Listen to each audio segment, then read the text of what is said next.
இன்னைக்கு நம்ம பார்க்க போறது 2020 ரிலீஸ் ஆன அந்தகாரம் அப்படிங்கிற தெலுங்கு படம், தமிழ் படம், 2 லாங்குவேஜ்லயும் ரிலீஸ் ஆயிருக்கு. சும்மா சொல்லக்கூடாதுங்க, படத்தோட டைரக்டர் வேற லெவல்ல செஞ்சிருக்காருங்க. மனுஷன் என்னமா உழைச்சிருக்காரு. 10க்கு 10 கொடுக்கலாங்க ரிவ்யூ. அந்த ரேஞ்சுக்கு ஒரு தான படம் தான். நம்ம தான் ஏற்கனவே சொல்லிருக்கோம்ல, அவ்வளவு ஈஸியா நம்ம ஒரு தமிழ் படத்தையோ ஹிந்தி படத்தையோ மித்த மொழி படத்தையோ பாத்திர மாட்டோம். ரொம்பவே நல்லா மனசுக்கு பிடிச்ச மாதிரி இருந்தா தான் பார்ப்போம். அது மட்டும் இல்லாம நம்ம கமெண்ட்லயே நிறைய பேர் இந்த படத்தை ரிவ்யூ பண்ண சொல்லி கேட்டிருந்தாங்க. கொஞ்சம் புரியலன்னு வேற சொல்லியிருந்தாங்க. அதனால தான் இந்த படத்தை எடுத்து பேசலாமே அப்படின்னு சேவ் பண்ணிட்டேன். ஆனா இந்த படம் நெருக்கி 3 மணி நேரம் இருக்கும். 3 மணி நேர படத்தை நான் எப்படி பேச ஆரம்பிச்சாலுமே எப்படி 1 மணி நேரத்துக்கு பேசுவேன். ஒரே வீடியோல மொத்தத்தையும் போறது கொஞ்சம் சிரமம் தான். கொஞ்சம் லென்த்தியா போச்சுன்னா வீடியோவை பிரிச்சு போட ஆரம்பிப்பேன். கொஞ்சம் கோச்சிக்காம பொறுத்திருந்து ஒவ்வொரு பாட்டா இன்னைக்கு நாளைக்கு நாளைக்குன்னு பாத்தீங்கன்னா கொஞ்சம் சிறப்பா இருக்கும். சரி வாங்க, இந்த படத்தோட ஸ்டார்டிங் சீன்லயே ஒருத்தன் டாக்ஸில வந்துகிட்டு இருக்கான். அவன் டாக்ஸில வரத காமிக்கும் போது இன்னொருத்தனை காமிக்கிறாங்க. அவன் டேபிள்ல உட்காந்துட்டு ஏதோ ஒரு பழங்காலத்து புத்தகத்தை படிச்சுக்கிட்டு இருக்கான், ஏதோ கிறுக்கிட்டு இருக்கான். டாக்ஸில வந்தவன் டப்ப டப்பன்னு ஒரு பில்டிங் மேல ஏறான். ஒரு டாக்டரை போய் பாக்குறான். அந்த டாக்டரை பார்த்துட்டு, யோ டாக்டர், நான் எவ்வளவோ சொன்னேயா, எனக்குள்ள ஒருத்தர் இருக்கான், என்னவே இருக்க விட மாட்டேங்கிறான், நானாவே இருக்க மாட்டேங்கிறேன், அப்படி இப்படின்னு பேசிக்கிட்டு இருக்கான். நான் எவ்வளவோ சொன்னேனே, நீ கேட்கலையே அப்படின்னு சொல்லிட்டு கையில ஒரு துப்பாக்கி வச்சிருக்காங்க. அந்த துப்பாக்கியை எடுத்து எதுக்கு இருந்து அந்த டாக்டரை சுட்டு கொன்னுறாங்க. டாக்டர் அப்படியே போத்துரு கீழே விழுற மாதிரி தெரியுது. டாக்டரை சுட்டு கொன்னது மட்டும் இல்லாம அவனையே சுட்டுக்கிட்டு செத்து போறான். அதே சமயம் அந்த பக்கத்துல ஒரு பழைய புக்கை படிச்சுக்கிட்டு இருந்தால, அவன் என்ன பண்றான்னு பாருங்க. அவனோட கை அவன் பேச்சையே கேட்க மாட்டேங்குது. இஷ்டத்துக்கு விளையாண்டுகிட்டு இருக்கு. ஒரு கட்டத்துல அந்த கையவே எடுத்து இன்னொரு கையில அப்படியே அந்த பேனா வச்சு ஒரு குத்துங்க. ரத்தம் சொட்ட சொட்ட அப்படியே அவன் கதறுவான் பாருங்க. என்ன நடக்குதுன்னே தெரியலங்க. இதுக்கப்புறம் தான் படத்தோட பேரே போடுறானுங்க. சரி, பேரு போட்டதுக்கு அப்புறமாவது ஏதாவது புரியுமே அப்படின்னு பார்த்தா ஒரு பழைய டெலிபோனுங்க. இந்த லேண்ட்லைன் போன் சொல்லுவோம் பாத்தீங்களா, அந்த மாதிரி ஒரு போனு கடல்ல உடஞ்சு போய் எங்கேயோ கரையோரமா ஒதுங்கின மாதிரி ஒரு போனை காமிச்சிட்டு அப்படியே அங்க சீனை கட் பண்ணா ஒரு 4-5 வீட்ல அவங்க வீட்ல இருக்கிற லேண்ட்லைன் போன்ல ரிங் அடிக்குது. அந்த 4-5 பேரும் போனை எடுத்து பேசுறாங்க. போன்ல அவங்க என்ன பேசுறாங்கன்னு தெரியலங்க. இல்ல அந்த பக்கத்துல எவன் பேசுறான்னு தெரியல. ஆனா அவங்களோட வார்த்தையை கேட்டதுமே எல்லா பேரோட முகத்திலையும் ஒரே மாதிரியான சிரிப்பு, ஒரு ஆனந்தம். பேசுனதை கேட்டு முடிச்சதுக்கு அப்புறம் அப்படியே போனை கீழே வைக்கிறான். ஒருத்தன் துப்பாக்கி எடுக்கிறான், ஒருத்தன் சரக்கு பாட்டில் எடுக்கிறான், ஒருத்தன் கரண்ட் வயர் எடுக்கிறான், ஒருத்தன் தண்ணியை திறந்து விடுறான். ஒவ்வொருத்தரும் அவன் கையில என்ன இருக்கோ அதை எடுத்து அவங்க சாகிறதுக்கான வேலைகளை ரெடி பண்ணிட்டு இருக்கானுங்க. ஒருத்தன் துப்பாக்கியில தொட்டாவை போட்டு ரெடி பண்ணிட்டு இருக்கான். இன்னொருத்தவன் ஒரு சேர்லயே கரண்ட் ஷாக்க ரெடி பண்ணிட்டு இருக்கான். இன்னொருத்தவன் அவன் சரக்கு எடுக்கிற அந்த சரக்கு பாட்டிலை எடுத்து அவன் உடம்புலயே ஊத்திக்கிட்டு பத்திக்க போறானா என்னன்னு தெரியல, தீ பத்திக்க போகுதுன்னு நினைக்கிறேன். இன்னொருத்தி தண்ணி தட்டிக்குள்ள தண்ணியை நிறைச்சு அதுக்குள்ள உட்காரணும் பாக்குறா. அப்புறம் பார்த்தா இப்ப நம்ம பார்த்த இந்த எல்லா கேஸுகளுமே துப்பாக்கியால சுட்டும், ஒருத்தன் கரண்ட் ஷாக்கு கொடுத்தோம், ஒருத்தவன் அவனே எரிச்சும், ஒரு பொண்ணு தண்ணிக்குள்ள மூழ்கியும் சூசைட் பண்ணி வரிசையா அந்த 4-5 பேர் செத்து போறாங்க. அதுக்கப்புறம் தான் இந்த படத்தோட பேரு அந்தகாரம் அப்படிங்கிற படத்தோட பேரையும் டைரக்டரோட பேரையுமே போறாங்க. இப்ப தெளிவா புரிஞ்சிருச்சா அப்படின்னு பார்த்தா இன்னும் குழப்பத்துல தான் முடிச்சு வச்சிருக்காங்க. சரி, படத்தோட ஸ்டார்டிங் சீன்ல இருந்து நீ பாப்போம். பேரு போட்டதுக்கு அப்புறம் நம்ம படத்தோட ஹீரோ வந்தாங்க. கண்ணு தெரியாதவன், ஆனா கண்ணு தெரியாமையே கூட அவனுக்கு தேவையானதை அவனே செஞ்சுப்பான். சொந்தம்னு சொல்லிக்கிறதுக்கு இவனோட மாமா ஒருத்தர் இருக்காரு. அந்த ஆளை தவிர வேற யாருமே இவனுக்கு இல்லங்க. கிட்டத்தட்ட ஒண்டி கேட்ட. இவனுக்கு போன் கால் வருது. போன்ல எடுத்து பேசினா ஒரு லேடி பேசுறாங்க. நான் எவ்வளவு கஷ்டத்துல இருக்கேன்னு தெரியும்ல, என் புள்ளைய போய் பாரு, நான் சொன்ன மேட்டர் அவன்கிட்ட சொல்லேன் அப்படின்னு சொல்ல, பஸ்லயோ ஆட்டோலயோ போறதுக்கு என்கிட்ட காசு இல்லைங்கிற. என் புள்ளைய போய் பாரு, ஃபர்ஸ்ட் செலவு பண்ணிட்டு போ, கடன் வாங்கிட்டாவது போ. என் புள்ளைய பார்த்ததுக்கு அப்புறம் நான் சொன்ன மேட்டர் அவன்கிட்ட சொன்னதுக்கு அப்புறம் அவனுக்கு எவ்வளவு பணம் வேணாலும் கொடுப்பான்னு போன்ல அந்த பக்கம் பேசுற ஒரு லேடி சொல்றாங்க. சரி, நான் லைப்ரரி போயிட்டு வேலையை முடிச்சுட்டு அதுக்கப்புறம் உங்க புள்ளைய பார்த்துட்டு பேசிட்டு வரேன் அப்படின்னு சொல்லிட்டு போனை கட் பண்றான். இவன் லைப்ரரியில வேலை பார்க்கறான் போலங்க. சோ லைப்ரரியில போய் வேலையை கண்டினியூ பண்றான். என்னதான் கண்ணு தெரியாம இருந்தா கூட அங்க இருக்கிற புக்ஸ் எல்லாத்துலயுமே கண்ணு தெரியாதவங்களுக்கு சொல்லி இந்த கோட் வேர்ட் மாதிரி ஒரு செட் பண்ணிருப்பாங்க. தடவி பார்த்தே அதால நான் கண்டுபிடிக்க முடியும். அந்த மாதிரி அவன் கத்துப்பான். கம்ப்யூட்டர்லயும் என்ட்ரி பண்ண முடியும். புக்ஸ் எங்க இருக்கு எங்க இல்லன்னு எல்லாமே அவனுக்கு தான் தெரியும். இவன் தான் இந்த லைப்ரரியில ஆளினால. ஆனா கவர்மெண்ட்லயே லைப்ரரியை பாத்துக்கிறதுக்கு ஒரு ஆளை உட்கார வைப்பாங்கல்ல, அவன் சும்மா தொடுப்பு மாதிரி சம்பளத்தை வாங்கிக்கிட்டு எல்லா வேலையும் இவன் தலையில தட்டிக்கிட்டு இருப்பான். இது போக இவன் ஸ்கூல் படிக்கிற மாதிரி படிக்கவும் செய்யறாங்க. எக்ஸாம் 3 தடவை அட்டன் பண்ணி ஃபெயில் ஆயிருக்கானா. 10th எக்ஸாமா 12th எக்ஸாமான்னு தெரியல. இப்படி ஒரு பக்கம் வேலை, இன்னொரு பக்கம் படிப்பு, கண்ணு வேற தெரியாது, ஒத்த கட்டையா இருக்கான். இப்படி பல பிரச்சனைகளுக்கு மத்தியில சாப்பாட்டுக்கு சில நேரம் கஷ்டமா இருக்கும். அங்க இருக்கிறவங்க படிக்க வரவங்க இவங்க எல்லாம் பாத்தீங்கன்னா அவனுக்கு ஏதாவது கொடுப்பாங்க. அப்படி தாங்க ஒருத்தவன் மிச்சம் ஆயிடுச்சு பீஸா, கொஞ்சம் சாப்பிடுறியா அப்படின்னு கேட்க ஓகே சார்னு திருப்தியோட தேங்க்யூ சொல்லிட்டு அந்த எச்ச பீஸாவை சாப்பிடுறதுக்காக எடுத்துட்டு போறாருங்க. எவ்வளவு கஷ்டம். பல கஷ்டத்துக்கு மத்தியிலையும் மனுஷன் எப்படி வாழ்றான்னு காமிச்சு பாத்தீங்களா, அவன் ஒரு ஹீரோ. அதே மாதிரி இந்த படத்துல இன்னொரு ஹீரோவையும் நம்ம பார்க்க போறோம். அவரு கண்ணு தெரியாத ஹீரோனா, இவன் கண்ணு தெரிஞ்சோ ஏன்டா வாழ்றோம் அப்படிங்கிற மாதிரி வாழ்க்கையவே வெறுக்கிற ஒரு ஹீரோவை காமிக்கிறாங்க. தாடி ஹீடி வச்சுக்கிட்டு ஒழுங்கா ஷேவ் பண்ணாம ஏன்டா எந்திரிக்கிறோம் ஏன்டா தூங்குறோன்ற மாதிரி போறான். எழுந்திரிச்சு பிரஷ் பண்ண போறவன் அங்க ஒரு பிளேடு மாதிரி இருக்கும், அதுல கையை கிழிச்சுக்கிறான். ரத்தம் கீழே சொட்டுது. நல்ல சிகரெட் தண்ணி ஏதோ சோகத்தோடயே இருக்கான். அவன் சிகரெட் அடிச்சுட்டு போறது கூட பாத்தீங்கன்னா இவன் கிரிக்கெட்ல ஒரு பெரிய சாம்பியனா இருப்பான் போலங்க. கப்பு வாங்கியிருப்பான். அந்த கப்புக்குள்ள தான் இந்த குப்பையை போறதுக்காக அந்த கப்பை பயன்படுத்துறான். அப்போ அவனுக்கு ஒரு போன் கால் வருது. போன்ல அந்த பக்கத்துல நம்ம பிஎஸ்என்எல் ஆபீஸ்ல டெலிபோன் எக்ஸ்சேஞ்சில இருந்து பேசுறாங்க. சார் போன் ஏதோ ப்ராப்ளம் சொன்னீங்களா சார், போன் சரி பண்ணியாச்சா சார் அப்படின்னு கேக்குறான். நம்ம ஹீரோவும் ஆமாப்பா சரி பண்ணியாச்சுப்பா, நேத்து நைட்டு தான் வந்தாங்க, பழைய போன்ல ஏதோ ப்ராப்ளம் சொல்லிட்டு புதுசா ஒரு போனை மாறிட்டு போயிருக்காங்க. ஆனா அந்த போன் பழைய காலத்து போன் மாதிரி இருக்குப்பா, டயல் பண்றதுக்கு சுத்தி விடணும், ஒவ்வொரு தடவையும் டயல் பண்றது கஷ்டமா இருக்கு, வேற ஏதாவது போன் இருந்தா கொடுங்களே அப்படின்னு கேட்க அந்த பக்கத்துல பேசிட்டு இருக்கிறாலும் கண்டிப்பா சார் வேற ஏதாவது நல்ல போன் கிடைச்சதுன்னா கண்டிப்பா கொடுக்குறேன், அது வரைக்கும் அட்ஜஸ்ட் பண்ணிக்கங்க சொல்லிட்டு போனை வைக்கிறாங்க. அப்புறம் அங்க இருந்து போனதுக்கு அப்புறம் அவனோட கையில இருந்து ஒரு ரத்த துளி கீழே விழுந்தது பாத்தீங்களா, அந்த துளியில யாரோ மிதிச்சிட்டு நடந்து போனா எப்படி இருக்கும் அந்த மாதிரி ஒரு அமானுஷ்யம். அந்த துளி அப்படியே செதறி செதறி போகுது. அங்க டெலிபோன் இருக்கு பாத்தீங்களா, இவன் வீட்டு டெலிபோன் ரிங் அடிச்சுக்கிட்டு இருக்கு. அந்த ரிங் எடுத்து டப்புன்னு கட் பண்ணி விடுது. ஒரு அமானுஷ்யம் இதை பண்ணுது. அதே சமயம் அந்த பக்கத்துல போன் யாரா பேசுறா அப்படின்னு பார்த்தா, யார் அடிக்கிறாங்க அப்படின்னு பார்த்தா நம்ம ஹீரோவை லவ் பண்ணிட்டு இருக்கிறவ கேர்ள் ஃப்ரெண்ட். அவங்க அண்ணனை கூட்டு வந்து ஹீரோ கூட இன்ட்ரோடியூஸ் பண்ணி வைக்கணும், அறிமுகப்படுத்தி வைக்கணும் சொல்லி தான் போன் பண்ணிட்டு இருக்காப்ல. ஆனா அந்த போனை இவ இல்லாதப்போ போன் கால் வருது. அந்த போனை ஏதோ ஒரு அமானுஷ்யம் கட் பண்ணி விடுது. அதனால அந்த கேர்ள் ஃப்ரெண்ட் பயங்கரமா காண்டாரா. இப்போ ஒரு டாக்டரை ஒருத்தன் வந்து சுட்டுட்டு போனா பாத்தீங்களா துப்பாக்கியால, அந்த ஆளு திடீர்னு பார்த்தா 8 மாசத்துக்கு அப்புறம் 8 மாசம் 13 நாள் சரியா சொல்லணும்னா இவ்வளவு நாட்களுக்கு அப்புறம் திடீர்னு கண்ண முழிக்கிறாரா. என்னடா அப்படின்னு கேட்டா நம்ம செத்து போயிட்டா நினைச்சோம், ஆக்சுவலா மனுஷன் சாகலங்க, கோமால இருந்து இன்னைக்கு தான் திடீர்னு முழிச்சுக்கிட்டாரு. இந்த டாக்டரோட பெஸ்ட் ஃப்ரெண்ட் அவரும் டாக்டர் தான், அவர் இருக்காப்ல, அவர் தான் நம்ம டாக்டர் கிட்ட என்ன மேட்டர் அப்படிங்கறதையே சொல்ல ஆரம்பிக்கிறாருங்க. உன்னோட தொண்டைக்குள்ள துப்பாக்கி இறங்கிடுச்சு, உன்கிட்ட இருந்த பேஷண்ட் உன்னை சுட்டுக்கொள்ள பார்த்திருக்கான், உன் தொண்டையில புல்லட் இறங்கிடுச்சு. இவர் யாருன்னா ஒரு மனோ தத்துவ டாக்டராங்க. இவர்கிட்ட மனநல பிரச்சனையில ஒருத்தன் வந்திருந்தான், அவனை இவர் ட்ரீட்மெண்ட் கொடுத்துட்டு இருந்தாரு. திடீர்னு ஒரு நாள் துப்பாக்கி எடுத்துட்டு வந்து இந்த மனநல டாக்டரையே சுட்டுறாப்ல. செத்து போயிட்டான்னு பார்த்தா 8 மாசத்துக்கு அப்புறம் கோமால இருந்து முழிக்கிறாரு. ஆனா துப்பாக்கி தோட்டா அவரோட தொண்டையை கிழிச்சிட்டு போனதுனால அவரோட அந்த இயற்கையான குரல் இருக்கு பாத்தீங்களா, அந்த குரல் வளம் போயிடுச்சுங்க. பட் பயப்படாத, வேற ஏதாவது இந்த மெஷின்லயே செயற்கை குரல் வளத்தை செட் பண்ண முடியுமா, அந்த மாதிரி செட் பண்ணிக்கலாம். பழைய மாதிரி உன்னால பேச முடியாது, உன்னோட குரல் வந்து மாறி போயிடும், ஆனாலுமே உன்னால கம்யூனிகேட் பண்ண முடியும் அப்படின்னு அந்த ஃப்ரெண்டுக்கு அரேஞ்ச் சொல்றான். அப்ப இவர் ரொம்பவே கஷ்டப்பட்டு கையை காமிச்சு என் குழந்தை அப்படின்னு ஏதோ ரியாக்ட் பண்றாரு. அங்கறாங்க இன்னொரு டிஷ்யூம் சொல்ல வராங்க. அந்த மனநல பிரச்சனை இருக்கிற ஒருத்தன் வந்தான்ல, இந்த டாக்டரை சுட்டான்ல, அவன் டாக்டரை தேடி அவரோட வீட்டுக்கு தாங்க போயிருக்கான். அங்க இவரோட பொண்டாட்டி புள்ள குழந்தை எல்லா பேரையுமே சுட்டு கொன்னு இருக்கான். கொன்னதுக்கு அப்புறம் தான் டாக்டரோட ஆபீஸ்க்கு வந்து டாக்டரை கிளினிக்ல வச்சு சுட்டிருக்கான். இதை கேள்விப்பட்டதுமே மனுஷன் அப்படியே துடிதுடிச்சு போறாருங்க. இப்ப அந்த ஃப்ரெண்டுக்காரரு இன்னொரு மொட்டை டாக்டரை பார்க்க போறாரு. அவரும் ஒரு மனநல மருத்துவர் தான். அவர் தான் இப்போ நம்ம டாக்டருக்கு டாக்டர் வேலையை பார்க்கறவன். அவங்கிட்ட இவரோட குரல் போயிடுச்சு இல்லையா, அதுக்காக செயற்கை குரல் வளத்தை வேற அந்த மொட்டை டாக்டர் தான் வாங்குறாப்ல. அந்த குரல் வளம் எப்படி வேலை செய்யும் வைக்கும் இதெல்லாமே அவர் பேசிக்கிட்டு இருக்காரு, எக்ஸ்பிளைன் பண்ணிட்டு இருக்காரு. இங்க வச்சு அவர் சில விஷயங்களை சொல்றாரு. நம்ம குண்டடிப்பட்ட டாக்டர் இருக்காரு இல்லையா, அவரோட லைசென்ஸை கொஞ்ச நாளைக்கு வந்து ஸ்டாப் பண்ணி வச்சிருக்காங்களாம். அவர் கொஞ்ச நாளைக்கு டாக்டரா வேலை செய்யக்கூடாது. என்னதான் அவர் கோமால வந்து முழிச்சு வந்திருந்தாலுமே அவரோட பேஷண்டே அவரை சுட்டுக்கொள்ள பார்த்ததுனால அவரோட ட்ரீட்மெண்ட்ல ஏதாவது கோளாறு இருக்குமோ அப்படின்னு சொல்லிட்டு மெடிக்கல் கவுன்சிலிங் சொல்லுவாங்க. அவங்க இந்த மாதிரி டாக்டர்ஸ் யாராவது தப்பு பண்ணாங்கன்னா, ஏதாவது ஒரு பிரச்சனையில மாட்டினாங்கன்னா அவங்களோட லைசென்ஸை ஹோல்டு பண்ணவோ இல்ல லைசென்ஸை கேன்சல் பண்றவோ உங்களுக்கு அதிகாரம் உண்டு. இப்போ வரைக்கும் அவங்க என்ன சொல்லிருக்காங்க, இவரை கொஞ்ச நாள் பிராக்டிஸ் பண்ண வேண்டாம், அவர் லைசென்ஸை நாங்க ஹோல்ட் பண்ணி வைக்கிறோம், கேன்சல் பண்ணல, கொஞ்ச நாளைக்கு அவர் மெடிக்கல் ட்ரீட்மெண்ட் எல்லாம் கொடுக்க கூடாது, அவரு மீண்டு வரணும். பத்தாவதுக்கு அவரோட குரல் வளம் பாதிக்கப்பட்டிருக்கு.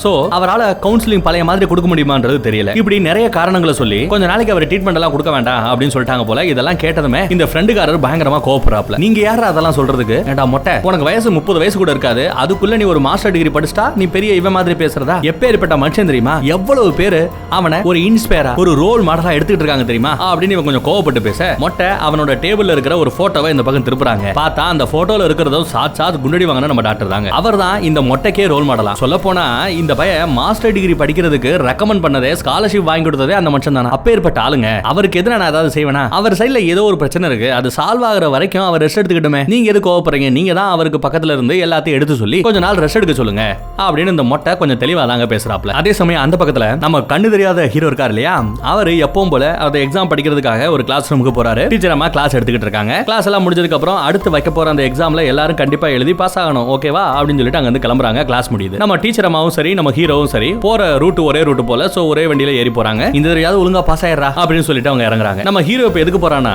ஸ்டார்டிங்ல நம்ம ஹீரோவை காமிக்கும் போது ஒரு போன் கால் வந்ததுல, நான் எவ்வளவு வழியில இருக்கேன் தெரியுமா, என் புள்ளைய போய் பாரு பேசு, அவன் காசு தருவான்ல ஒரு வாய்ஸ் கேட்டது இல்லையா, அவங்க கேட்டுக்கிட்ட மாதிரியே அவங்க புள்ளையாண்டாவ பாக்குறதுக்காக போறாரு.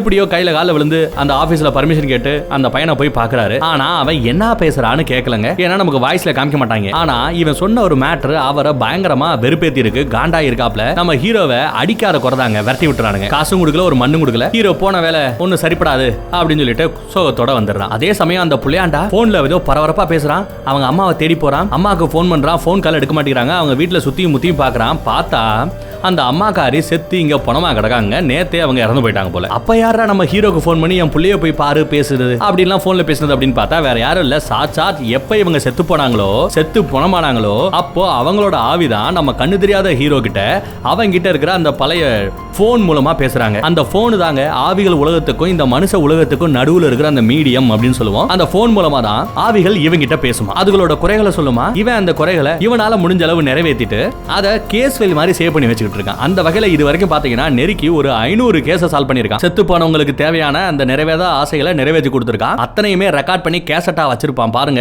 எப்படி இருக்குன்னு. அதே சமயம் அந்த பக்கத்துல நம்ம இன்னொரு ஹீரோ தன்னோட வருங்கால மச்சான பாக்குறதுக்கு போறாரு. பின்னாடி அந்த கேர்ள் ஃப்ரெண்ட் உட்கார்ந்துட்டு இருக்கா. ஏதோ மரியாதைக்கு 4 வார்த்தை பேசிட்டு அப்படியே அங்க இருந்து வேண்டா வெறுப்பா கிளம்பி போறான். அடுத்து அவன் நம்ம டீச்சர் அம்மா வீட்டுக்கு போறாங்க. நம்ம கண்ணு தெரியாத ஹீரோக்கும் கண்ணு தெரிஞ்ச இந்த ஹீரோக்கும் தெரிஞ்ச ஒரு காமனான ஒரு ஆள் யாரு அப்படின்னு பாத்தீங்கன்னா இந்த டீச்சர் அம்மா தான். கண்ணு தெரியாத ஹீரோ ஒரு ஸ்டூடெண்டா இந்த டீச்சர் கிட்ட படிச்சுக்கிட்டு இருக்கான். கண்ணு தெரிஞ்ச இந்த ஹீரோ எந்த வகையில இந்த டீச்சருக்கு சொந்தக்காரன் அப்படின்னு பாத்தீங்கன்னா சொந்த பந்தமெல்லாம் இல்ல. இந்த டீச்சர் அம்மாவோட தங்கச்சி கிரிக்கெட் விளையாடுறவன் கிரிக்கெட் பிளேயர். நம்ம ஹீரோவும் ஒரு கிரிக்கெட் பிளேயர். ரெண்டு பேருமே நல்ல ஃப்ரெண்ட்ஸ். அதனால தன்னோட ஃப்ரெண்ட பார்க்க வந்திருக்கான். வந்த பின்னாடி தான் தெரியுது அந்த ஃப்ரெண்டுகாரன் வேற யாரும் இல்லங்க, இந்த படத்தோட ஸ்டார்டிங்ஸ் இல்ல ஒருத்தன் அவனோட கையை அவன் பேச்ச கேட்காது, அவன் கையை விடுத்து அவனோட கையில ஒரு பேனா வச்சு குத்திப்பான் பாத்தீங்களா, அவன் தாங்க நம்ம ஹீரோவோட ஃப்ரெண்டா. மனநல பாதிக்கப்பட்ட மாதிரி இப்ப கம்ப்ளீட்டா மாறிட்டான். மொட்டை கிட்டலாம் அடிச்சு ஆள் வந்து பாத்தீங்கன்னா கொஞ்சம் வேற மாதிரி இருக்காங்க. அவனை பார்க்க தான் நம்ம கண்ணு தெரிஞ்ச ஹீரோ வராப்ல. எப்படி உங்களுக்கு வாழ்க்கை போயிட்டு இருக்கு என்ன அப்படின்னு இந்த டீச்சர் விசாரிச்சா, ஏதோ போயிட்டு இருக்கு, என் வீட்டுக்கு பக்கத்துல இருக்கிற பசங்களுக்கு கிரிக்கெட் சொல்லி கொடுத்து வர்ற கோச்சிங் ஆசை வச்சு தான் ஏதோ ஓடிக்கிட்டு இருக்கேன் அப்படிலாம் பேசிட்டு இருக்கான். அப்போ இவங்களுக்கு ஒரு ஃபோன் கால் வர, இதோ நான் வரேன் அப்படின்னு சொல்லிட்டு டீச்சர் அம்மா எந்திரிச்சு போயிடுறாங்க. நம்ம ஹீரோ அந்த ஃப்ரெண்ட பாக்குறான். ஆனா ரொம்ப வித்தியாசமா பாக்குறாங்க. அவன் பார்வையே வித்தியாசமா இருக்கு. ஃப்ரெண்ட கூட்டிட்டு போய் அவனோட ரூம்ல விடுறான். அவன் ரூம்ல பார்த்தா ஒரு பழைய புக் இவன் படிச்சுக்கிட்டு இருந்தான் பாத்தீங்களா, அந்த மாதிரி ஒரு அந்த புக் வந்து எங்கேயோ ஒரு மூலையில கிடக்கு. அந்த புக்கை பார்த்துட்டு அந்த புக்கை ஓபன் பண்றான். உள்ள ஏதோ ஒரு ரிசிப்ட் இருக்கு. அந்த ரிசிப்ட்ல இவனோட பேர் எழுதி இருக்கு. அதை அப்படியே புடிங்கி திருடி பைக்குள்ள வச்சுக்கிறான். அந்த ரசீது என்ன ஏதுங்கறத நமக்கு இப்ப சொல்ல மாட்டாங்க, கிளைமாக்ஸ்லாம் தெரிய வரும். ஆனா அந்த ரசீதை எடுத்துட்டு திரும்பவும் பாருங்க. அப்போ இத்தனை நாளா எந்திரிக்காத அந்த வீல் சேர்லயே உட்கார்ந்துகிட்டு இருந்த அந்த மனநலம் பாதிக்கப்பட்ட அந்த ஃப்ரெண்டுகாரன் இப்போ எந்திரிச்சு நிக்கிறாங்க. நம்ம ஹீரோ பக்கத்துல வந்து ஹீரோவைய முறைச்சு பார்த்துட்டு இருக்க. நம்ம ஹீரோக்கு அப்படியே அள்ளு விட்டு போயிது, மிரண்டு போய் நிக்கிறான். அதே நேரம் அந்த அக்காகாரி வந்து பார்த்துட்டு, டே 8 மாசமா நீ எந்திரிக்கலடா, இப்ப எப்படா எந்திரிச்சு நிக்கிற அப்படின்னு அவங்களுக்கு ரொம்ப சந்தோஷம். எப்படி இது நடந்துச்சு, என்ன ஆச்சரியம், உன்னை பார்த்ததுமே எந்திரிச்சு நின்ட்டானே அப்படின்னு அவங்களுக்கு அவ்வளவு சந்தோஷம். ஆனா இந்த ஃப்ரெண்ட்ஸ் 2 பேருக்கு மத்தியில ஏதோ ஒன்னு நடந்திருக்கு. நம்ம ஹீரோ சைடுல ஏதோ ஒரு தப்பு இருக்கிற மாதிரி தான் தெரியுதுங்க. அதே சமயம் இந்த அக்காகாரி ஒரு ஆளுக்கு போன் பண்றாங்க. டாக்டர் தெரியுமா, என் தம்பி திடீர்னு எந்திரிச்சு நின்ட்டான் டாக்டர் அப்படின்னு ஒரு டாக்டர் கிட்ட போன்ல பேசிட்டு இருக்காங்க. அங்க கட் பண்றோம். ஹாஸ்பிடல்ல இருந்து நம்ம குண்டடி வாங்கின டாக்டர் வீட்டுக்கு வராரு. அவரோட வீட்ல தான் இருப்பேன், தனியா தான் இருப்பேன் அப்படின்னு அடம் பிடிச்சிட்டு ஃப்ரெண்டையும் வர வேண்டாம்னு சொல்லிட்டு இவரோட வீட்ல போய் இறங்குறாருங்க. அவர் வீட்டை போய் பாக்குறாரு. வீடே காலியா கிடக்கு. தான் வீட்ல இதே வீட்ல தான் தன்னோட பொண்டாட்டி பிள்ளைங்க செத்து போயிருக்காங்க இல்லையா, அதை நினைச்சு ரொம்பவே டிஸ்டர்ப் ஆறாருங்க மனுஷன். இப்போ நம்ம கண்ணு தெரியாத ஹீரோ அவனோட அந்த எக்ஸாம் எழுதுறதுக்காக வந்திருக்கான். கண்ணு தெரியாதவங்க எக்ஸாம் எழுத முடியாது. அவங்களுக்கு எக்ஸாம் எழுதுறதுக்காகவே அவங்களுக்கு ஹெல்ப் பண்றதுக்காகவே சில வாலண்டியர்ஸ் வந்து உட்காருவாங்க. கேள்விக்கான பதில ஸ்டூடெண்ட் சொல்லணும். அந்த வாலண்டியரை அவங்க சொல்ற பதில மட்டும் எழுதணும். இதுதான் அவங்களோட வேலை. அந்த வகையில நம்ம டீச்சரும் வாலண்டியரா பேர் கொடுத்திருப்பாங்க போல. நல்ல வேலையா டீச்சரே நம்ம ஹீரோக்கு எழுதி கொடுக்குற அந்த வாலண்டியரா வந்து அமையறாங்க. இதை அவன் கொஞ்சம் கூட எதிர்பார்க்கல. நம்மளா இருந்தா எவ்வளவு சந்தோஷப்பட்டிருப்போம். ஆஹா டீச்சரே கிடைச்சிட்டாங்க, எல்லா கேள்விக்கும் நம்ம பதில் சொல்றோமோ இல்லையோ அவங்களே எழுதிடுவாங்க அப்படின்னு நம்ம சந்தோஷப்படுவோம். ஆனா அங்க நம்ம ஹீரோ நிறைய கேள்விகளுக்கு பதில் தெரியாம முழிக்கிறான். டீச்சர் அம்மா எத்தனை தடவை உனக்கு சொல்லி கொடுத்த, ரொம்ப ஈஸியானதுடா, எப்படா மறக்கற அப்படின்னு கேட்டா, தெரியல டீச்சர், மறந்து போகுது. ஆனா நான் சொல்றதை மட்டும் எழுதுங்க டீச்சர், நீங்களா என்ன காப்பாத்தணும்ன்றதுக்காகவோ என்ன பாஸ் பண்ண வைக்கணும்ன்றதுக்காகவோ எனக்கு தெரியாத விடைகளை நீங்க எழுதாதீங்க அப்படின்னு ரொம்ப கட் அண்ட் ரைட்டா சொல்லிடுறாங்க. நான் எக்ஸாம்ல ஃபெயில் ஆனா கூட பரவாயில்ல, ஆனா சீட்டிங் பண்ண கூடாது, ஏமாத்த கூடாதுங்கிறதுல ரொம்ப தெளிவா இருக்கான். இப்பேற்பட்டவன்ட்ட மனசை திறந்து நம்ம டீச்சர் அம்மா ஒரு மேட்டர் சொல்றாங்க. என்ன சொல்றாங்கன்னா, டீச்சரோட அப்பா இறந்ததுக்கு டீச்சர் தான் காரணம்னு நினைச்சிட்டு இருக்காங்க. ஒரு தடவை இவங்க அப்பா கால் பண்ணி, அம்மா நான் கொஞ்சம் என்னோட ஹெல்மெட்டை மறந்துட்டு வந்துட்டேன், கொஞ்சம் எடுத்து கொடுக்குறியா அப்படின்னு அப்பா கேட்டிருக்காரு. அதுக்கு பொண்ணுகாரி, நம்ம டீச்சர் அம்மா நான் இந்த மாதிரி ஸ்கூலுக்கு வந்துட்டேன் டாடி, லேட் ஆயிடுச்சு, இன்னைக்கு ஒரு நாள் நீங்க கொஞ்சம் அட்ஜஸ்ட் பண்ணிக்கங்களேன் ஹெல்மெட் இல்லாம அப்படின்னு சொல்ல அவரும் சார் இன்னும் போயிடுறாரு. அதுக்கப்புறம் பார்த்தா ஒரு ஆக்சிடென்ட்ல ஹெல்மெட் போடாதனால அவர் ஆக்சிடென்ட் ஆகி செத்து போறாரு. இந்த குற்ற உணர்வுல பொண்ணு டீச்சர் அம்மா ரொம்பவே குறுகி போறாங்க. இப்படி தன்னோட அப்பா செத்து போன அந்த வேலை தான் இவங்களுக்கு கிடைச்சிருக்கு, கவர்மெண்ட் வேலை. இவங்க அந்த டீச்சர் வேலையை எடுத்து பார்த்துட்டு இருக்காங்க. சோ ஒவ்வொரு நாளும் தன்னோட அப்பா உட்கார்ந்த அந்த சீட்ல உட்காரும் போது தானே தன்னோட அப்பாவை கொன்னுட்டு அவங்க நினைக்கிறாங்க. அப்படியே குறுகி போய் குற்ற உணர்வுலயே அப்படியே செத்துக்கிட்டு இருக்காங்க. தினம் செத்துட்டு இருக்காங்க. அப்பாவது ஒரே நாள்ல செத்து போயிட்டாப்ல, ஆனா பொண்ணு ஒவ்வொரு நாளும் செத்துட்டு இருக்காங்க. அதை பத்தி சொல்லி ரொம்பவே வருத்தப்படுறாங்க. அதே சமயம் இந்த பக்கத்துல நம்ம கண்ணு தெரிஞ்ச ஹீரோ இருக்கான்ல, அவன் அவனோட கேர்ள் ஃப்ரெண்டோட அவனோட ரூம்ல இருக்கான். கேர்ள் ஃப்ரெண்டை இவன் கொஞ்சம் அவாய்ட் பண்ண பாக்குறான். பட் அவ விட மாட்டேங்கிறாங்க. அப்படியே ஒட்டுனி மாதிரி ஒட்டிக்கிட்டே இருக்கா. இவன் நல்லா சிகரெட்டு தண்ணி சோகம்னு ஏதோ ஒரு காரணத்துக்காக வாழ்க்கையை வெறுத்து போய் திரிறான். அப்படி திரியறவன கூட எப்படியாவது சரி கட்டி கல்யாணம் வரைக்கும் கொண்டு போயிடலாமே அவங்க யோசிக்கிறாங்க. அப்ப திடீர்னு நம்ம ஹீரோவனை நோட் பண்றா. டப்புனு போறா. இவள அமைதியாரு சத்தம் போடாத அப்படின்னு சொல்லிட்டு சோத்துல போய் காது வச்சு பாக்குறான். அதுக்கப்புறம் கடல போய் பாக்குறான். அதுக்கப்புறம் அவனோட காலை செக் பண்ணி பாக்குறான். கால்ல எதுவும் இல்ல. இந்த கேர்ள் ஃபிரெண்டோட காலை வலு கட்டாயமா தூக்கி அந்த கால்ல ஏதாவது பாதத்துல ஏதாவது இருக்கா அப்படின்னு பாக்குறான். அங்கேயும் ஒண்ணு இல்ல. என்னடா பைத்தியம் முடிச்சு போச்சா அப்படின்னு திட்டிட்டு அந்த கேர்ள் ஃபிரெண்ட் அங்க இருந்து போயிடுறாங்க. அதுக்கப்புறம் தாங்க இவன் நோட் பண்றான், இவ்வளவு பைத்தியக்காரத்தனமா அவன் ஏன் நடந்துக்கிறான் அப்படின்னா, தரையில இவனோட கையில இருந்து அந்த பிளேடு பட்டு லைட்டா ஒரு சொட்டு ரத்தம் கொட்டி இருக்கும்ல, அந்த ஒரு சொட்டு ரத்தம் அப்படிங்கிறது இங்க இருந்து அந்த டெலிபோன் வரைக்கும் பாத்தீங்கன்னா 3-4 சொட்டா அப்படியே போயிருக்கு. கால்ல பட்டு அப்படி தெரிச்சா எப்படி போயிருக்கும் அந்த மாதிரி தெரிச்சிருக்கு. பட் இந்த வீட்டுக்குள்ள வந்துட்டு போனது 2 பேர் தான். அவங்க 2 பேரோட கால்லையுமே இந்த ரத்தம் ஒட்டின அறிகுறி எதுவும் இல்ல. அப்புறம் மட்டும் எப்படி இது அமானுஷ்யமா அந்த துளி மட்டும் தெரிச்சு போன மாதிரி இருக்கும் அப்படிங்கறத இவன் நோட் பண்றா. இந்த வீட்ல இந்த ரூம்ல ஏதோ சம்திங் ராங்னு புரிஞ்சுக்கிறான். அது இவனை இன்னும் பைத்தியக்காரன் ஆகிட்டு இருக்கு. அதே சமயம் அந்த பக்கத்துல நம்ம குண்டடிப்பட்ட டாக்டரை காமிக்கிறாங்க. வீட்ல தன்னந்தனியா உட்காந்து குளிச்சுக்கிட்டு இருக்காப்ல. ஜாமுன்னு ரெடி பண்ணி அவரோட பழைய கிளினிக் ஆபீஸ் இருந்தது இல்லையா, அங்கதான் இவருக்கு குண்டடிப்பட்டு இருக்கும். அந்த இடத்துக்கு போலாமே போறாரு. போய் பார்த்தா அந்த பில்டிங்கே மூடி கிடக்கு. ஒரே ஒரு குர்காவா செக்யூரிட்டி தான் உட்கார்ந்துட்டு இருக்கான். அவங்கிட்ட போய் என்னோட ஆபீஸ் மேல இருக்கான்னு கேட்டா, இல்ல இங்க இருந்த எல்லா ஆபீஸையுமே வெக்கேட் பண்ணிட்டாங்க, இந்த பில்டிங்கே இன்னொரு ஆளுக்கு கை மாறிடுச்சு, போ அப்படின்னு அந்த செக்யூரிட்டி வெட்டி விட்டுறான். அதுக்கப்புறம் நம்ம டாக்டர் போய் ஃப்ரெண்டுக்காரன்ட்ட விசாரிச்சா, ஆமாடா நீ 8 மாசமா கோமால கிடந்த, அதுக்கு நடுவுல எவ்வளவோ விஷயங்கள் நடந்துருச்சு, இருந்த எல்லா பேருமே அது இதுன்னு சொல்லி காசை கொடுத்து அமௌண்ட் ரெண்ட் எல்லாமே எக்ஸ்ட்ராவா கொடுத்து அந்த பில்டிங்கவே இன்னொரு ஆளுக்கு வித்துட்டாங்க. அங்க உன்னோட ஃபைல்ஸ்ல எனக்கு கிடைச்ச மிச்ச மீதி ஃபைல்ஸ் இவ்வளவுதான், அதை மட்டும் நான் எடுத்து வச்சிருக்கேன் அப்படின்னு சொல்லி இந்த ஃப்ரெண்டுக்காரன் சொல்றான். உடனே நம்ம டாக்டர், எனக்கு அந்த ஃபைல்ஸ் எல்லாம் வேணும், என்னோட பழைய கேஸ் கஸ்டமர்ஸ் அவங்களோட ஃபைல்ஸ் கண்டிப்பா வேணும் அப்படின்னு சொல்றாரு. உனக்கு எதுக்கு? அதுதான் உன்னோட லைசென்ஸ் ஹோல்ட் பண்ணி வச்சிருக்காங்கல்ல, ப்ராப்பரா உன்னை எக்ஸாமின் பண்ணி ஒரு டாக்டரா இருக்கிறதுக்கான எல்லா தகுதிகளையும் உங்ககிட்ட இருக்கு அப்படின்னு ரீசெக் பண்ணதுக்கு அப்புறம் தான், ஒரு டெஸ்ட் வச்சதுக்கு அப்புறம் தான் உன்னை கண்டிப்பா ட்ரீட்மெண்ட் எல்லாம் எடுக்க விடுவாங்க. அது வரைக்கும் நீ சும்மா போய் ரெஸ்டட் அப்படின்னு சொல்ல, இல்ல என்னோட குடும்பம் போச்சு, குழந்தை போச்சு, என்கிட்ட இருக்கிற ஒன்னே ஒண்ணு இந்த மருத்துவம் தான், அதையும் என்கிட்ட இருந்து பிடிக்கிட்டானா என்னால சும்மா இருக்க முடியாது, கண்டிப்பா என்னோட ஃபைல்ஸ் எல்லாம் வேணும் அப்படி இப்படின்னு சொல்லி அரமடிக்க ஆரம்பிச்சிடறான், கத்த ஆரம்பிச்சிடறான். கோவம் மூஞ்சில அப்படி தெரியுது. வர உனக்கு கோவம் அதிகமாயிடுச்சுடா, கோவத்தை கொஞ்சம் கண்ட்ரோல் பண்றா அப்படின்னு ஃப்ரெண்டுக்காரன் டாக்டர் கிட்ட எக்ஸ்பிளைன் பண்றாரு. அப்புறம் டாக்டர் கேட்ட மாதிரியே அந்த பழைய ஃபைல்ஸ் எல்லாம் கொடுத்துறாப்ல.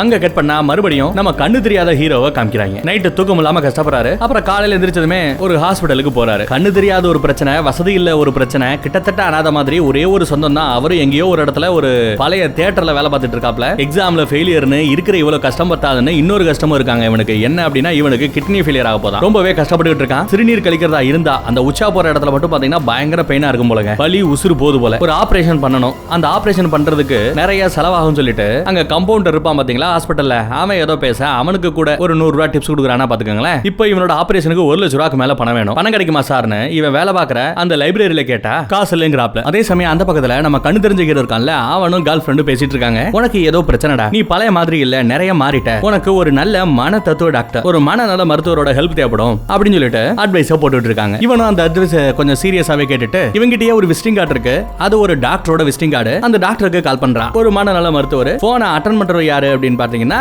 வேற யாரும் இல்லங்க, நம்ம குண்டடிப்பட்டு அடி வாங்கினார் பாத்தீங்களா அதே டாக்டர் தாங்க. அந்த ஆளோட நம்பர் எப்படி இவனுக்கு கிடைச்சது, இவங்கிட்ட அந்த ஆளோட விசிட்டிங் கார்டு எப்படி வந்தது அப்படிங்கிறதுக்கெல்லாம் போக போக தான் விட கிடைக்கும். அவன் போன் பண்ணி எனக்கு ஒரு அப்பாயின்மெண்ட் வேணும் டாக்டர் அப்படின்னு கேட்கிறான். கொஞ்ச நாளாவே வாழ்க்கை மேலேயே பயங்கர வெறுப்பு இருக்கு, கேர்ள் ஃப்ரெண்ட் மேலேயே கொஞ்சம் எரிஞ்சு விழுகிறேன், கொஞ்சம் எனக்கு நீங்க கவுன்சிலிங் கொடுக்க முடியுமா அப்படின்ற மாதிரி கேட்க, போனை அந்த பக்கத்துல பேசிட்டு இருக்க நம்ம குண்டடிவான டாக்டர் அதனால என்ன சிறப்பா செஞ்சிருவோம் அப்படிங்கிறான். அவன் ஏதோ ஒரு கேஸ பார்க்க போயிருக்கான் போல. அப்படியே போன்ல பேசிக்கிட்டே மாடியில இருந்து கீழே இறங்கிட்டே வரான். எப்ப நீங்க அப்பாயின்மெண்ட் தருவீங்க அப்படின்னு கேட்டா, உனக்கு இல்லாததா, உடனே இன்னைக்கே அப்பாயின்மெண்ட் வச்சிருவோம், இன்னைக்கு நைட் ஒரு 8 மணிக்கு வரவா அப்படின்னு கேக்குறாரு. நான் உங்க கிளினிக் வரணுமா இல்ல நீங்க என்னோட பிளேஸ்க்கு வருவீங்களா அப்படின்னு கேட்டா, இல்ல கிளினிக்ல கொஞ்சம் எல்லாரும் வேலைகள் எல்லாம் போயிட்டு இருக்கு, அதனால இப்போ நான் என்னோட பேஷண்ட்ஸை பாக்குறதுக்கு அவங்கவங்க வீட்டுக்கே தான் போக ஆரம்பிச்சிட்டேன். சோ உன்னோட வீட்டு அட்ரஸ் கொடு, நான் வந்துடுறேன், வீட்டு அட்ரஸ் கொஞ்சம் எனக்கு மெசேஜ் பண்ண முடியுமா அப்படின்னு டாக்டர் கேட்க, அதுக்கு நம்ம ஹீரோ, இல்ல டாக்டர் நான் இப்ப லேண்ட்லைன் நம்பர்ல தான் பேசிட்டு இருக்கேன், என்னால மெசேஜ் எல்லாம் அனுப்ப முடியாது, நான் கொஞ்சம் சொல்றேன் நீங்க நோட் பண்ணிக்கிறீங்களா அப்படின்னு கேக்குறான். நம்பர் 298 ஜெயலட்சுமி அபார்ட்மெண்ட், அண்ணா நகர், சென்னை 101 அப்படின்னு அட்ரஸ் கொடுத்துட்டு போனை கட் பண்ணிடுறாங்க. அன்னைக்கு நைட் குளிச்சுக்கிட்டு இருக்கான். போன் கால் அடிக்குது. போனை எடுக்க போறான். போனை எடுத்தா அந்த புக்கை நீ அவங்கிட்ட கொடுத்துருக்க கூடாது, தப்பு பண்ணிட்ட அப்படின்னு ஒரு வாய்ஸ் கேக்குது. எலவு அந்த புக்கை கொடுத்தது தாண்டா எல்லா பிரச்சனையுமே அப்படின்னு போன்ல அந்த பக்கம் பேசுறவன் திட்டுறான். உன்னோட அழிவு ஆரம்பமாயிடுச்சு அப்படின்னு ஒரு வாய்ஸ் கேக்குது. ஆமாடா நான் தப்பு பண்ணதாண்டா அப்படின்னு நம்ம ஹீரோ திமிரா பேசுறான். நம்ம ஹீரோ ஏதோ ஒரு தப்பு பண்ணிருக்கான், அதனாலதான் அந்த ஃப்ரெண்டை பார்த்து இவன் ரொம்பவே பயந்தான். அந்த மேட்டர் தெரிஞ்சு போன யாரோ ஒரு ஆள் தான் இப்ப போன்ல மிரட்டுறாரு. இவன் ஒருவேளை ஃப்ரெண்டா இருக்குமோ அப்படின்னு சொல்லிட்டு ஃப்ரெண்டோட பேரை சொல்லி, டே ஃப்ரெண்டு பிரதீப் நீயாடா அப்படி பேசுற அப்படின்னு கேட்டா போன் டப்புன்னு கட் ஆயிடுதுங்க. மணியை பார்த்தா 11:15. அதே சமயம் அந்த பக்கத்துல குண்டடிப்பட்ட நம்ம டாக்டர் காமிக்கிறாங்க. ஏதோ நிறைய சிம் கார்டு, ஹார்ட் டிஸ்க், கொஞ்சம் டெக்னாலஜியும் மனுஷனுக்கு தெரியும் போலங்க. ஏதோ கம்ப்யூட்டர்ல பூந்து விளையாண்டுட்டு இருக்காரு மனுஷன். அவரோட பேஷண்டோட ஹிஸ்டரிஸ் எல்லாத்தையுமே எடுத்து பாக்குறாரு. அந்த லிஸ்ட்ல இருந்து ஒரு 5-6 பேரை செலக்ட் பண்ணிக்கிறாரு. அவங்களோட போட்டோஸ், ஃபைல்ஸ் இதெல்லாம் பாக்குறாரு. ஞாபகம் இருக்கா, இந்த ஃபைல்ஸ்ல இருக்கிற மூஞ்சி எல்லாத்தையும் நீங்க ஏற்கனவே பாத்திருப்பீங்க, படத்தோட ஸ்டார்டிங்ல நிறைய நிறைய பேர் அவங்களையே சுட்டுக்கிட்டு செத்து பண்ணாங்க பாத்தீங்களா, அந்த குரூப் தான். அவங்களோட ஃபைல்ஸ் எல்லாத்தையுமே இவர் இங்க பாத்துக்கிட்டு இருக்காப்ல, என்னன்னு புரிய மாட்டேங்குது. அதுலயும் ஒரு பேஷண்டோட மூஞ்சியை பார்த்து ரொம்பவே கோபப்படுறாரு. அவன் வேற யாரும் இல்லங்க, அவன் தாங்க நம்ம டாக்டரோட கழுத்துலயே குண்ட பாய்ச்சினவன். அவனை பார்த்து நம்ம டாக்டர் கொஞ்சம் ஓவரா கோபப்படுறாரு, பென்சிலோட அந்த முனையவே உடைச்சிடறாப்ல. அதுக்கப்புறம் நம்ம கண்ணு தெரியாத ஹீரோவுக்கு ஒரே ஒரு சொந்தம் இருக்குன்னு சொன்ன பாத்தீங்களா, தியேட்டர்ல வேலை பார்க்குற ஆளு தாய் மாமா நினைக்கிறேன், அவரை பார்க்க போறாரு. அவர்கிட்ட இந்த மாதிரி ஆபரேஷனுக்கு 1 லட்சம் ரூபாய் வேணும்னு கேட்க, என்கிட்ட இருக்க அவ்வளவு பெரிய பணம், என்கிட்ட 2500 ரூபாய் இருக்கு இந்த அப்படின்னு சொல்லிட்டு கையில இருந்த அம்புட்டு காசையுமே அப்படியே கொடுத்துறாருங்க. ஏன்னா அவருக்கு இருக்கிற ஒரே சொந்தம் இவன் தான். இவனுக்கு இப்போ ஒரு ஐடியா கிடைக்குது. இவங்க அப்பா பழைய காலத்து ஆளு, இந்த பூஜை புனஸ்காரம் பேய்களை விரட்டுறது இதெல்லாம் ஒரு கில்லாடியா இருந்திருப்பாப்ல போல. அவரோட பழைய புக்ஸ் ஏதாவது கிடைச்சா அத இந்த பழைய புக்ஸ புதுசா மாத்தி பப்ளிஷ் பண்ணி ரிலீஸ் பண்ணுவாங்கல்ல, அந்த மாதிரி புத்தகத்துக்கிட்ட கொடுத்தோம்னா, பப்ளிஷர் கிட்ட கொடுத்தோம்னா அவங்க ஏதாவது காசு கொடுப்பாங்க அப்படின்னு நினைச்சுக்கிட்டு அப்பாவோட அந்த பழைய புக்ஸ் எல்லாம் எங்க இருக்கும், அதை ஏதாவது வித்தோம்னா காசு பார்க்க முடியுமா, என் ஆபரேஷனுக்கு கரெக்டா இருக்குமா அப்படின்னு தாய்மாமாட்ட கேட்டா, அதுக்கு அவரு அதெல்லாம் எங்கடா இருக்கு தம்பி, எப்பயோ அதெல்லாம் அழிஞ்சு போச்சு, பழசெல்லாம் நோண்டாத அப்படின்னு சொல்லிடுறாப்ல. ஆனா அவருக்கு தெரியாதுங்க, நம்ம பய அந்த பழைய புக்ல இருந்து ஏதோ ஒரு புத்தகத்தை மட்டும் ஒளிய வச்சிருக்காங்க. அதுவும் எங்க வச்சிருக்கான்னு பாருங்க, அவனோட புக் தான் அது. ஆனா வீட்ல இருக்கிறத விட லைப்ரரியில இருந்தா சேஃபா இருக்குன்னு சொல்லிட்டு லைப்ரரியில ஒளிய வச்சிருக்கான். 3 புக் அதுல இருக்கும். ஒரு புக்கை மட்டும் வச்சுட்டு மீதி 2 புக்கை எடுத்துட்டு அங்க இருந்து அவன் கிளம்புறான். அடுத்த நாள் காலையில நம்ம கண்ணு தெரிஞ்ச ஹீரோ பசங்களுக்கு எப்படி கிரிக்கெட் விளையாடணும் அப்படிங்கறத சொல்லி கொடுத்துட்டு இருக்காரு. இவர் ஒரு கிரிக்கெட் கோச் இல்லையா, வீட்டுக்கு போறான், ரிசீவர் எடுத்து வெளியே வச்சிருக்கான். போன் கால் எதுக்கு, வீட்ல இல்லாத எதுக்கு போன் கால் வெளியே எடுத்து வச்சிருக்கானோ என்னவோ, மறுபடியும் அந்த போன் காலை வச்சதுமே டப்புன்னு கால் பேசுறது நம்ம ஹீரோவோட ஃப்ரெண்டோட அக்கா டீச்சர் அம்மா. போன் பண்ணி அழுதுகிட்டே பேசுறாங்க. என்னாச்சுக்கா, ஏன்க்கா அப்படி பேசுறீங்க அப்படின்னு கேட்டா, உன்னோட தம்பி உன் ஃப்ரெண்டு என் தம்பி நேத்து இறந்துட்டான் அப்படின்னு ரொம்ப வருத்தத்தோட சொல்றாங்க. எப்படி இறந்தாக்கா, எப்படி அப்படின்னு கேட்டா, அதை ஏன்டா கேக்குற, நான் வீடெல்லாம் பூட்டிட்டு தாண்டா போயிருந்தேன், வேலைக்கு போன 10 நிமிஷத்துல பக்கத்து வீட்டுக்காரங்க போன் பண்றாங்க, மாடியில இருந்து கீழே விழுந்து செத்து போயிட்டானா, அவங்க சொன்னதுக்கு பின்னாடி தான் எனக்கே தெரியும், ஓடி வந்து பார்த்தேன், மூடி இருந்த வீட யாரு திறந்து விட்டாங்கன்னு தெரியல, எப்படி வெளியே போனான்னு தெரியல அப்படின்னு ரொம்ப சோகமா சொல்லிட்டு இருக்காங்கடா. உன் ஃப்ரெண்ட்ஸ் யாராவது பசங்க இருந்தாங்கன்னா அவங்களுக்கு போன் பண்ணி இந்த சாவு செய்தியை சொல்லிரு அப்படின்னு சொல்ல, ஓகேக்கா உங்களுக்கு என்ன பிரச்சனை, ஒன்னும் ப்ராப்ளம் இல்ல, எனக்கு தெரிஞ்ச வரைக்கும் இருக்கிற எல்லா பேருக்கும் போன் பண்ணி நானே சொல்லிடுறேன் அப்படின்னு சொல்லிட்டு இவனோட ஃப்ரெண்ட்ஸ் லிஸ்ட்ல இருக்கிற எல்லாருக்கும் போன் பண்ணி இந்த மாதிரி நம்ம ஃப்ரெண்ட் இறந்து போயிட்டான்டா அப்படின்னு சொல்லிட்டு அந்த லேண்ட்லைன்ல தாங்க வரிசையா இன்ஃபார்ம் பண்ணிட்டே இருக்கான். இப்போ மணி சரியா 8 ஆகுதுங்க. 8 மணி ஆச்சு. ஒரு போன் எடுத்து பண்றான். இதே மாதிரி யாரோ ஒரு ஃப்ரெண்டுக்கு கால் பண்றான். ஆனா காலை எடுக்கிறது ஏற்கனவே நம்ம ஹீரோவை மிரட்டினா பாத்தீங்களா, அதே குரல் கேக்குதுங்க. இந்த மாதிரி என் ஃப்ரெண்டு செத்து போயிட்டான் சொல்ல, அவனை கொன்னதே நீதானடா அப்படின்னு அந்த வாய்ஸ்ல இருந்து பதில் வருது. இவன் ஒரு செகண்ட் மிரண்டு போறான். அவன் சாவுக்கு நீதான காரணம் அப்படின்னு அந்த சத்தம் கேக்குது. யாரு யார் பேசுறது அப்படின்னு கேட்டா, புக்ல இருந்து அந்த ரசீதை கிழிச்சிட்டா நீ பண்ண தப்பு யாருக்கும் தெரியாம போயிட்டு நினைக்கிறியா, நீ எத்தனை பக்கத்தை கிழிச்சு எரிந்தாலும் எத்தனை ரசீதை கிழிச்சு எரிஞ்சாலும் நீ பண்ண தப்புக்கான ஒரே சாட்சி நான் தாண்டா அப்படின்னு அந்த வாய்ஸ் கேக்குது. ஏய் யாரா நீ, அப்பப்ப என்னடா போன் பண்ணி என்ன படுத்துற அப்படின்னு நம்ம ஹீரோ சொன்னா, அந்நேரம் பார்த்து கதவை தட்டுற சத்தம். கையில பேட் எடுத்துட்டு யாரோ இவனை மிரட்ட வராங்கன்னு சொல்லி அடிக்க போனா கேர்ள் ஃப்ரெண்ட் தாங்க வந்து நிக்கிறா. என்னடா டாக்டர் கிட்ட 8 மணிக்கு அப்பாயின்மெண்ட் வாங்கினேல, டாக்டர் வந்துட்டாரா அப்படின்னு அந்த கேர்ள் ஃப்ரெண்ட் இவன் கையில பேட்டோட நிக்கிறது தெரியாம பேசிட்டு இருக்காங்க. அதுக்கப்புறம் தான் பாக்குறாங்க, டேய் என்னடா விட்டா அடிச்சிருவியாடா, டாக்டர் வரலையாடா அப்படின்னு கேட்க, டேய் என்னடா ஆச்சு, டாக்டர் வந்தாரா இல்லையா சொல்லி தோடா அப்படின்னு கேட்க, இல்ல அவர் வரல அப்படிங்கிறா. சரி ஏதாவது டிராபிக் சிக்னல்ல மாட்டிருப்பாரு, கொஞ்ச நேரத்துல வந்துருவாரு, நானும் வெயிட் பண்றேன் சொல்ல, இல்ல சம்திங் ராங், வீட்டுக்குள்ள என்னென்னமோ நடக்குது, அதனால வா வெளியே போலாம் அப்படின்னு சொல்லிட்டு வெளியே கூட்டு வந்துறான் அந்த கேர்ள் ஃப்ரெண்ட். இவன் சைடுல இருக்கிற பிரச்சனை எல்லாம் சொல்ல, இது எல்லாத்துக்குமே டாக்டர் தான் சரியான தீர்வு சொல்ல முடியும். டாக்டர் 8 மணிக்கு உங்க வீட்டுக்கு வரதா சொன்னாரே, வரல இல்ல, சரி நம்பர் கொடு நான் பேசுறேன்னு சொல்லிட்டு அந்த நம்பருக்கு கால் பண்ணி பார்த்தா சுவிட்ச் ஆஃப்னு வருதுங்க, கால் போக மாட்டேங்குது. ஆனா ஹீரோ ரொம்ப ஸ்ட்ராங்கா நம்புறான். என்ன நம்புறான், இவனுக்கு ஒருத்தவங்க போன் பண்ணி மிரட்டிக்கிட்டு இருக்காங்க, அது கண்டிப்பா பிரம்மையா இருக்க வாய்ப்பில்லைன்னு சொல்ல, அந்த பொண்ணு இல்ல கண்டிப்பா பிரம்மையா தான் இருக்கணும், நீயே ஒரு வெட்டு வேசு, உங்ககிட்ட பணங்கனா இருந்தா இல்ல திறமை இருந்தா அதை புடுங்கிறதுக்காக எவனாவது ட்ரை பண்ணுவான், எதுவுமே உங்ககிட்ட இல்ல, உன்ன போய் யாரா போன் பண்ணி மிரட்ட போறா, எல்லாம் பிரம்மையா இருக்கும்டா, அந்த டாக்டரை தயவு செய்து மறுபடியும் புடுறா, அப்பாயின்மெண்ட்டை பார்த்துட்டு அவர்கிட்ட போய் பேசுறா அப்படின்னு ஒரு கேர்ள் ஃப்ரெண்டா சரியான அட்வைஸ் தான் கொடுத்துக்கிட்டு இருக்காங்க. இவனும் சரி நமக்கு தான் ஏதாவது ஆச்சோ அப்படின்னு கொஞ்சம் யோசிக்கிறான். அடுத்து நம்ம டாக்டர் தான் மறுபடியும் காமிக்கிறாங்க. அவரோட பேஷண்ட்ஸ் ஒரு 4-5 பேரோட ஃபார்மை பார்த்துட்டு இருந்தார்ல, அந்த பேஷண்ட்ஸ் ஒவ்வொரு ஆளா பார்க்க போறாங்க. அந்த மாதிரி தான் ஒரு பேஷண்ட்டை பார்க்க போனா பேஷண்ட் இல்ல, பேஷண்டோட பொண்டாட்டி ஆபீஸ் முடிஞ்சு வராங்க. டாக்டரை பார்த்தது அவங்களுக்கு அதிர்ச்சி. நீங்க இவ்வளவு நாளா கோமால இருந்தீங்க, எப்ப எந்திரிச்சீங்க, என்ன இங்க வந்திருக்கீங்க கேட்டா, உங்களோட ஹஸ்பண்ட் தான் என்னோட பேஷண்டா இருந்தார் இல்லையா, அவரை பார்க்க வந்திருக்கேன் சொல்ல, இல்ல நாங்க வேற டாக்டரை பார்த்துட்டு இருக்கோம், நல்ல இம்ப்ரூவ்மெண்ட் இருக்கு, அதனால நீங்க வேண்டாம், நான் அந்த டாக்டரை வச்சே பாத்துக்கிறேன்னு சொல்றாங்க.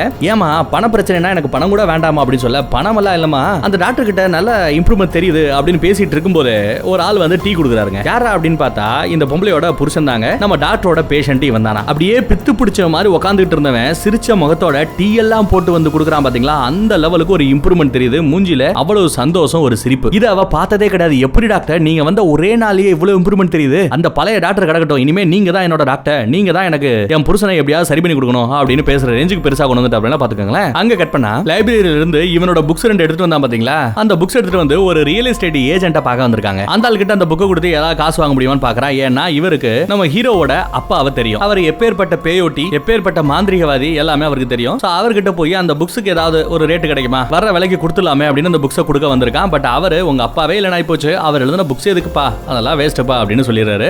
அப்படியே பேசிட்டு இருக்கும்போது உங்க அப்பா இறந்து போயிட்டான்னு கேள்விப்பட்டேன்ல, நல்ல மனுஷன் இல்ல. ஆமா, உங்களுக்கு ராயப்பேட்டையில ஒரு வீடு இருந்தது, என்னாச்சு அப்படின்னு விசாரிச்சா, அந்த வீடு தான் சார் இருக்கு, எங்க அப்பாவோட ஞாபகத்தமா, மித்த எல்லாமே இல்ல சார், எல்லாம் போச்சு சார் சொல்ல. இப்போ எதுக்கு இங்க வந்திருக்கேன்னு கேட்டா, ஒரு 1 லட்சம் ரூபாய் கடை வேணும், எனக்கு ஆபரேஷன் இருக்கு அப்படின்னு வந்து பேசுறான். அதோட நிப்பாட்டி இருக்க வேண்டியதானே, அதை விட்டுவிட்டு நான் தனி கட்ட, எனக்கு யாருமே இல்ல, அந்த வீட்டுல நான் தனியா இருக்கேன்னு சொல்ல இந்த ரியல் எஸ்டேட் ஏஜென்ட் ஒரு மாதிரியா பார்க்க ஆரம்பிக்கிறான். அவனுக்கு இப்போ ஒரு ஐடியா வருது. என்ன தெரியுமா சொல்றான், ஏன் தம்பி வெறும் 1 லட்சம் ரூபாய்க்கு இப்படி யோசிக்கிறியே, உங்ககிட்ட தான் அவ்வளவு பெரிய வீடு ராயப்பேட்டையில இருக்குல்ல, அதுல பாதியை வித்தா கூட காசு கிடைக்குமே, எதுக்கு இப்படி ஒவ்வொரு வீடா அலைஞ்சிட்டு இருக்க அப்படின்னு நிறைய ஐடியா கொடுக்குறாரு. சரிதான். ஆனா நம்ம ஹீரோ என்ன சொல்றான், இல்ல சார் எங்க அப்பாவோட நினைவா இருக்கிறது அந்த ஒரே ஒரு வீடு மட்டும்தான், அதையும் வித்துட்டா என்ன சார் பையன் நானு அப்படின்னு சொல்லிட்டு அங்க இருந்து கிளம்பி வராரு. அப்படி கிளம்புறதுக்கு முன்னாடி சரி ஒன்ன நினைச்சாலும் எனக்கு கொஞ்சம் பாமா தான் இருக்கு, வேணும்னா நான் ஒரு ஐடியா கொடுக்குறேன். எனக்கு தெரிஞ்ச ஒரு கிளைண்டோட பில்டிங்ல பேய் பிசாசு எல்லாம் இருக்கான், உங்க அப்பா மாதிரி உனக்கும் பேயோட்ட தெரிஞ்சிருந்தா சொல்லு, அந்த பில்டிங் கூட்டு போறேன், பேய் ஒட்டிப்பாரு, கொஞ்சம் காசு கிடைக்கும் அப்படின்னு ஒரு அட்வைஸ் போட இவனும் சரி சார் யோசிக்கிற சார் சொல்லிட்டு போயிடுறாங்க. அடுத்து அவனோட வேலைக்கு தான் போறான். அப்படி போகும்போது அங்க இருந்து ஒரு லைப்ரரி இல்லையா, யார் வேணாலும் வரலாம் போலாம், அந்த மாதிரி தான் யாரோ ஒருத்தர் வந்துட்டு ஏதோ ஒரு புக்கை கேட்டிருக்காரு, அந்த புக்கு இல்ல, அதனால அவர் அப்படியே புக் இல்ல சார் கிடைக்கல அப்படின்னு சொல்லிட்டு திரும்பி போறாரு. அப்படி போற சமயம் பார்த்து கரெக்டா நம்ம கண்ணு தெரியாத ஹீரோ வராரு. எந்த சார், என்ன புக் சார் கிடைக்கல அப்படின்னு விசாரிச்சா ஏதோ ஒரு பேர் சொல்றாங்க. அந்த பேரை கேட்டதுமே இவருக்கு ஒரு டவுட், என்ன அப்படின்னா அந்த புக்குக்கு பக்கத்துல தான் இவன் வச்சிருந்த அந்த பேய் புக்ல ஒரு புக்கை துணி போட்டு மூடி வச்சிருப்பான். இப்போ உடனே ஓடி போய் தன்னோட புக்கு பக்கத்துல இருந்ததே அதுக்கு என்ன ஆச்சுன்னு போய் பார்க்கறான். போய் பார்த்தா அந்த புக்கை காணங்க. நம்ம ஹீரோவோட புக்கு லைப்ரரியில இவன் சேஃப்டிக்கு இருக்கட்டும்னு வச்சிட்டு இருந்த அந்த புக்கை இப்ப காணாம போச்சு. லைப்ரரியில யார் எடுத்துட்டு போனாங்கன்ற ரெக்கார்டை செக் பண்ணா எந்த ரெக்கார்ட்லயுமே அவன் வரல. எடுத்துட்டு போனது யாருன்னு தெரியாது, அந்த புக்கையும் காணோம். எப்பவும் போல நம்ம ஹீரோக்கு மறுபடியும் அந்த போன் கால் சரியா ஒரு 8 மணிக்கு வருது. போன்ல அந்த பக்கம் பேசுற அந்த வாய்ஸ் ஹீரோவை செமையா திட்டுறான், மென்டல் ஆக்குறான் ஹீரோவை. எங்கேயோ இருந்து யாருக்கோ போனை போட்டுட்டு இஷ்டத்துக்கு பேசிட்டு இருப்ப, சைபர் கிரைம்ல கால் பண்ணா உன் நிலைமை என்ன ஆகும் தெரியுமா, அப்படி இப்படி நம்ம ஹீரோ மிரட்டுறான். எங்கேயோ இருக்கனா அப்படின்னு சொல்லிட்டு, எங்கேயோ இருக்கிறவனுக்கு உன் வீட்டுல ஃப்ரிட்ஜோட கலர் என்ன, உன் வீட்டோட கலர் என்னன்னு எல்லாமே தெரியுமா என்ன அப்படின்னு சொல்லிட்டு அப்படியே எங்க வீட்டுல என்னென்ன இருக்கோ எல்லாத்தையுமே புட்டு புட்டு வைக்கிறாங்க. நம்ம ஹீரோ கூட இப்போ ஒரு ஆள் பேசிட்டு இருக்கான்ல, அவன் மொத எப்ப பேசினான்னு ஞாபகம் இருக்கா, தான் ஃப்ரெண்டு செத்து போயிட்டதா இவன் கிட்ட இருக்கிற டைரியில நிறைய பேர் இருக்கும், தெரிஞ்சவங்க பேரா இருக்கும். அவங்க ஒவ்வொருத்தருக்கும் கால் பண்ணி மச்சான் ஃப்ரெண்ட் இறந்துட்டான்டா, ஃப்ரெண்ட் இன்ஃபார்ம் பண்ணிட்டு இருப்பான். அதுல ஒரு நம்பர் இருக்கும் 492 நம்பர், ஒரு லேண்ட்லைன் நம்பர்ல முடியும். அந்த நம்பருக்கு கால் பண்ணும்போது தான் இந்த ஆளு மிரட்ட ஆரம்பிச்சான். மறுபடியும் அந்த நம்பரை பார்த்துட்டு இவன் தான் தவன் கூட விரட்டிக்கிட்டு இருக்கான். இவன் யாரு என்ன, இவன் அட்ரஸ் என்ன எல்லாத்தையுமே கண்டுபிடிச்சிடணும் அப்படின்னு நம்ம ஹீரோ முடிவு பண்ணிட்டு போனை கட் பண்ணிட்டு அந்த நம்பரையும் நோட் பண்ணிட்டு ப்ரௌசிங் சென்டருக்கு போறான். அந்த நம்பரை பத்தி சர்ச் பண்ணி பார்த்துட்டு அந்த நம்பருக்கு சொந்தமான அந்த வீட்டு அட்ரஸ் என்ன, மித்த விஷயங்களை தெரிஞ்சுக்கணுமே அப்படின்னு பாக்குறான். அந்த நம்பரை சர்ச் பண்ணி பார்த்தா சக்திவேல் அப்படின்ற ஒரு ஆளோட பேர்ல ராயப்பேட்டால ஒயிட்ஸ் ரோட் அப்படின்ற ஒரு தெருவுல 45வது டோர் நம்பர் தான் அந்த வீடு. அந்த வீட்ல இருந்து தான் போன் கால் வருது அப்படிங்கிற நம்ம ஹீரோ கண்டுபிடிக்கிறான். அந்த அட்ரஸ் எல்லாம் எழுதி நோட் பண்ணிக்கிறாங்க. அடுத்த நாள் காலையில போறான், அந்த அட்ரஸ் போய் பார்க்கறான், வீடு பூட்டி கிடக்கு. யாருக்குமே தெரியாம உள்ள எகிரி குதிச்சு உள்ள போற மாதிரி காமிக்கிறாங்க. அப்படியே சீனை கட்டானா இந்த பக்கத்துல நம்ம கண்ணு தெரியாத ஹீரோவை கார்ல கூட்டு வச்சிருக்கான் நம்ம ரியல் எஸ்டேட் ஏஜென்ட். இவன் ஏற்கனவே சொன்ன மாதிரி ஒரு கிளைண்டோட வீடு, ஒரு பெரிய பில்டிங், அங்க பேய்கள் ஆட நடமாட்டம் இருக்கு, பேய்களை விரட்டணும் அப்படின்னு சொல்லி வர சொல்லிருக்காங்க. அவனும் போறான். அதே சமயம் கண்ணு தெரிய நம்ம ஹீரோ அந்த பால் அடைஞ்ச வீட்டுக்குள்ள போறான். ஏனிய போட்டு யாருக்குமே தெரியாம அந்த வீட்டுக்குள்ள யாராவது இருக்காங்களான்னு எட்டி பார்க்கறான். ஒருத்தர் இல்ல. அதே சமயம் அந்த பக்கத்துல கண்ணு தெரியாத ஹீரோ இருக்கா இல்லையா, அவன் பேய் ஓட்டுறதுக்கான அந்த ரூம் எங்க ஏதுன்னு விசாரிச்சுட்டு அந்த ஃப்ளோருக்கு லிஃப்ட்ல போய் அந்த ரூமுக்கு போய் தேவையான சடங்குகள் எல்லாமே பண்றாங்க. இவன் இப்ப பேய் ஓட்ட போறான் பாத்தீங்களா, அந்த ரூம்